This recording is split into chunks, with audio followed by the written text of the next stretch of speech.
Olá, bem-vindo ao canal Ópera com Sandra. E falando de ópera, lá vamos nós. No vídeo anterior, compartilhei com vocês a fascinante história do Opéra Comique. Vimos que atualmente a sede da instituição é a belíssima Sala Favart, onde além de serem apresentadas óperas do repertório francês, é mantida até hoje a tradição do gênero Opéra Comique. No vídeo de hoje, vou falar sobre a Querelle de Buffon, uma famosa disputa que aconteceu em Paris, cuja polêmica teve um grande impacto no desenvolvimento do Opéra Comique, como vimos no vídeo anterior. Vamos nessa? Na corte de Luís XIV, em 1662, após a apresentação de Ercole Amante, do compositor italiano Francesco Cavalli, como vimos no vídeo 36, a França praticamente deixou de encenar óperas italianas por mais de 90 anos. Isso aconteceu em solo francês, apesar da enorme popularidade do gênero em toda a Europa, tanto em seu estilo bufo quanto em seu estilo sério. Ironicamente, foi a própria Académie Royale de Musique, símbolo da tradição lírica francesa, que resolveu explorar o interesse do público local pelas produções operísticas vindas da Itália. Para isso, convidou a companhia do italiano Eustachio Bambini para apresentar intermezzi cômicos e óperas bufas no Palais Royal. Eustachio Bambini aceitou o convite e chegou a Paris com sua trupe em 1752. O grupo foi encaminhado para se apresentar no Teatro do Opéra, sem que ninguém imaginasse que sua chegada desencadearia uma das maiores controvérsias públicas da vida intelectual e cultural de Paris. Segundo o relato de Jean-Jacques Rousseau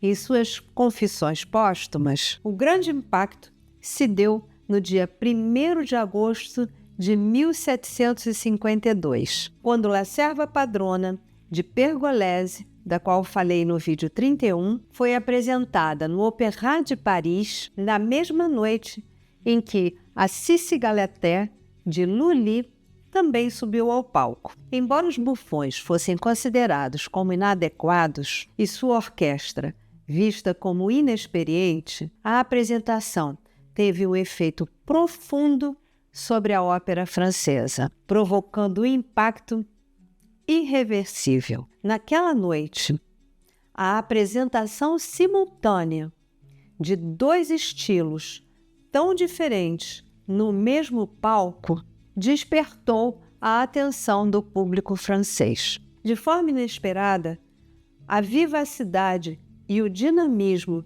da música italiana fizeram com que a solenidade e o ritmo lento da música francesa se tornassem difíceis de suportar. A estreia de La Serva Padrona marcou um verdadeiro ponto de virada e o intermezzo se tornou a referência para os acontecimentos que viriam a seguir. A chegada dos italianos foi um estopim para uma intensa guerra de panfletos que refletiam o confronto entre visões opostas sobre a ópera. Esse embate ficou conhecido como Querelle de Buffon, sendo Buffon uma referência direta aos intérpretes da ópera bufa italiana. De um lado, estavam os defensores da tradição operística francesa criada por Lully, especialmente da forma tragédie en musique, que valorizava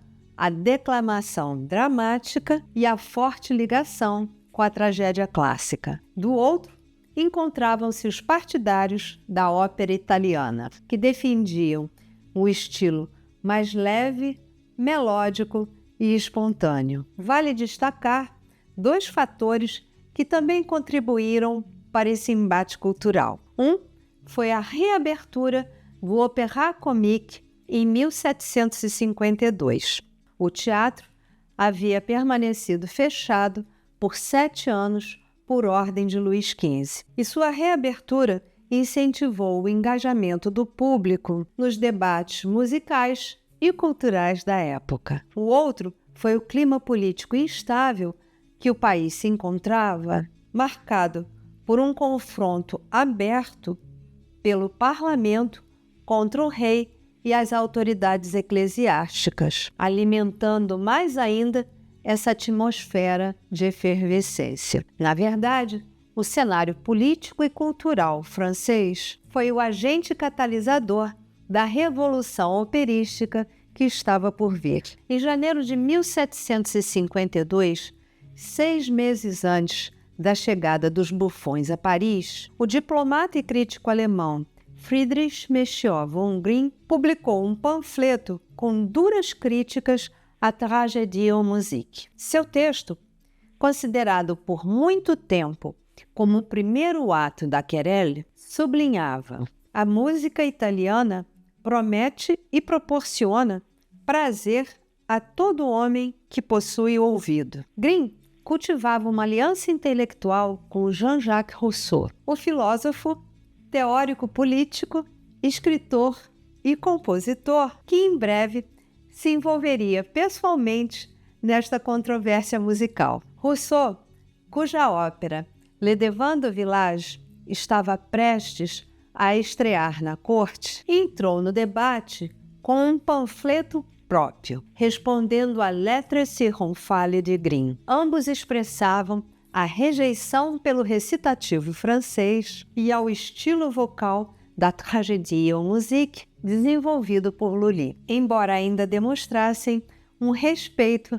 pela inovação musical de Rameau. Com a chegada dos bufões à Académie Royale em agosto de 1752, o debate ganhou nova dimensão. Deixou de ser apenas uma disputa entre os lulistas, defensores da tradição estabelecida por Lully, e os ramistas, defensores das inovações de Rameau, para se transformar no embate mais amplo entre os dois estilos, a Tragédie en Musique francesa e a ágil e expressiva ópera bufa italiana. Para entendermos melhor o clima dessa grande querelle, vale lembrar o que Rousseau escreve no seu 8º livro de Confissões. Paris toda se dividiu em 2 partidos, mais escarniçados do que se tratasse de um negócio de Estado ou de religião. O mais poderoso,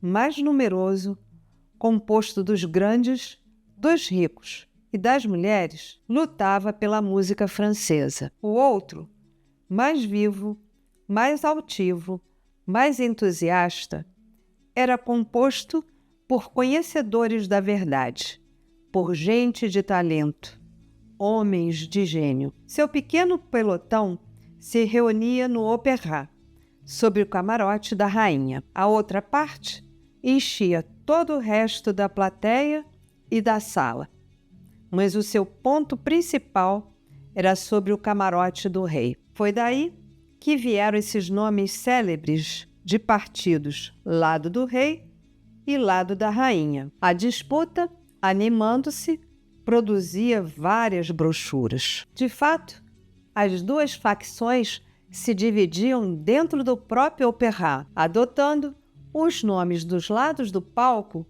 como forma de identificação. Os defensores da tradição francesa, o chamado Partido do Rei, se reuniam sob o lema Coin du Roi, ou o Canto do Rei, cujo representante mais ilustre foi, sem dúvida nenhuma, Rameau, enquanto os partidários da ópera italiana adotaram o nome Le Coin de la Reine, o Canto da Rainha, representando o Partido da Rainha. Essa disputa ficou conhecida como Guerre des Coins ou Guerra dos Cantos, e não se limitou ao campo ideológico musical. O clima de tensão cresceu, resultando em episódios simbólicos e até violentos. Rousseau foi simbolicamente enforcado pelos músicos da orquestra do Opéra, enquanto o libretista de Pygmalion de Rameau acabou sendo ferido num duelo com o célebre castrato napolitano Caffarelli, que havia provocado os franceses ao afirmar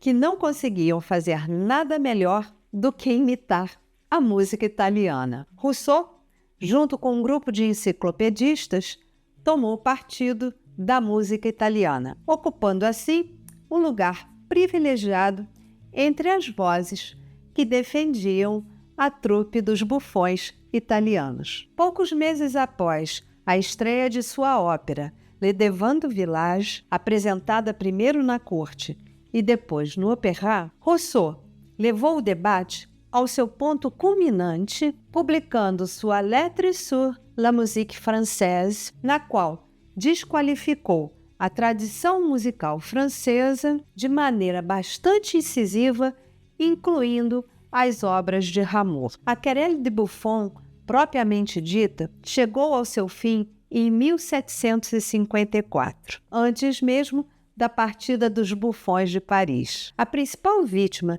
dos excessos e preconceitos gerados por esse embate foi, sem dúvida, Jean-Philippe Rameau, que, embora já tivesse sido criticado por lulistas de ter incorporado elementos harmônicos italianos à ópera, passou a ser retratado pela vanguarda intelectual como um símbolo do estilo francês ultrapassado. No entanto, a Querelle de Buffon foi além de uma simples disputa de estilos musicais. Ela simbolizou o esgotamento das antigas formas musicais francesas, revelando uma necessidade coletiva de renovação artística. Tornou Rousseau simultaneamente famoso e polêmico, porém sua principal consequência artística foi a consolidação do opéra comique, que já existia desde 1714, tanto como gênero